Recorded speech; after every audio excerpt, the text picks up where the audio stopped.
Moi. Mä oon Jirka Hakala. Mä haluan Allianssin varapuheenjohtajaksi. Mä oon tämän vuoden toiminut Allianssin työvaliokunnassa ja hallituksessa. Ja mulle on tullut selkeä kuva siitä, miten Allianssi toimii ja siitä, miten meidän pitäisi toimia, että me oltaisiin parempi järjestöjen järjestö. Meillä on paljon hyviä juttuja nyt tekeillä. Me päästään semmoisiin päätöksentekopöytiin, johon tosi moni meidän jäsenjärjestökin haluaisi. Meitä kuunnellaan melkein kaikissa nuoriin liittyvissä asioissa. Ja meillä on hyvät resurssit, osaavaa henkilökuntaa ja aktiivisia luottamushenkilöitä. Mutta mä tiedän, että me voitaisiin olla vielä parempia. Me voitaisiin olla tehokkaampia vaikuttajia, voitaisiin olla äänekkäämpiä ja näkyvämpiä, ja meillä voisi olla selkeämmät tavoitteet, joita me edistetään osaavammin. Me voitaisiin myös koordinoida meidän työtä paremmin meidän jäsenjärjestöjen kanssa ja saattaa meidän jäsenjärjestöt yhteen yhteisten tavoitteiden saavuttamiseksi. Meillä tämä yhteispeli, siinä on paljon kehitettävää. Sama koskee tietenkin palveluita ja koulutuksia, mitä me tarjotaan. Mä oon sitä mieltä, että meidän täytyy lisätä asiakaslähtöisyyttä kaikessa meidän toiminnassa. Meidän pitää hakea eväät meidän toiminnan, oli sitä vaikuttamista tai palveluita kehittämiseksi kentältä, meidän jäsenjärjestöistä. Ja sitä kautta me voidaan sitten kehittää toiminnasta parempaa. Tämähän tietenkään ei tapahdu itsestään.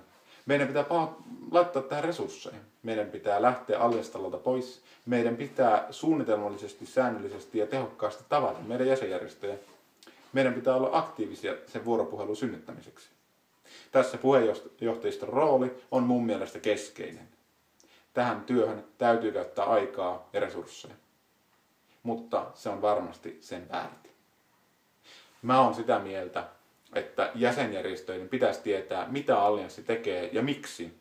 Ja meidän pitää tietää, mitä jäsenjärjestöt meiltä haluaa, minkälaista palautetta heillä on meidän toiminnasta ja mitkä ovat juuri nyt heidän tavoitteitaan ja näkemyksiä. Tätä kautta yhteispeli toimii ja resurssit käytetään tehokkaammin. Meidän pitää myös katsoa omaa organisaatiota kriittisesti, rakentavasti. Meillä pitää olla sellainen ajattelumalli, että Allianssi ei ole vielä valmis ja että viisaus asuu Allianssi-talon ulkopuolella. Omalle tekemiselle sokaistuu helposti. Meidän täytyy laittaa työvaliokunnassa ja hallituksessa järki liikkeelle. Tämä tarkoittaa sitä, että meidän pitää puhua asioista suoraan, meidän pitää hakea tuoreita näkökulmia ulkopuolelta. Ja ennen kaikkea tämä tarkoittaa sitä, että meidän pitää panostaa tähän kehitystyöhön enemmän.